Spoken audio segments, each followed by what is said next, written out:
ஒரு வயசு பையன் முறையா விபச்சார விடுதிக்கு போறான். அங்க விலை மாது ஆக்கப்பட்ட ஒரு பெண்ணை சந்திக்கிறான். அவன் மனநிலை சரியில்லாதவ தான் இருந்தாலும் அவளை காதலிக்கிறான். வீட்டுக்கும் அழைச்சிட்டு வந்துடுறான். ஒரு நாள் அந்த பொண்ணு எனக்காக ஒரு பாட்டு பாடுன்னு கேட்கிறப்போ, விபச்சார விடுதியில இருந்து வந்த அவளுக்கு கன்னி மயிலென கண்டேன், உன்னை நான் இன்னும் கன்னி பொண்ணாதான் பாக்குறேன்னு ஒரு பாட்டை பாடி தூங்க வச்சிடறான். ஒரு அரை மணி நேரம் அந்த பொண்ணு காணா போனப்போ அவ்வளோ தவிச்சிருக்கான். விநாயகருக்கெல்லாம் போய் விளக்கேத்தி வச்சு வேண்டதுக்கு வரான், வார்த்தை வரல.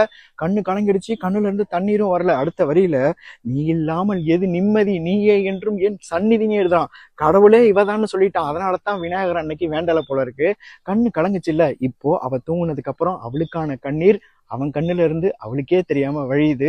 கவர்ச்சியா ஒரு பொண்ணு தொடையையும் இடுப்பையும் காட்டிக்கிட்டு, அடுத்த வாரம் பூரா என் புருஷன் கல்கத்தா போயிடுவாரு, நீ வீட்டுக்கு வா சனிக்கிழமை சாயங்காலம்னு சொன்னதுக்கு அப்புறம் கூட, கண்மணி உன்னை நான் கருத்தினில் நிறைத்தேன்னு இந்த பொண்ணையே நினைச்சுக்கிட்டு, அந்த பொண்ணு மனநிலை சரியில்லாட்டியும் அவளுக்கும் ஒரு மனசு இருக்குன்னு நினைச்சிருப்பானோ என்னமோ தெரியல. அவன் எந்த தப்பும் பண்ணல.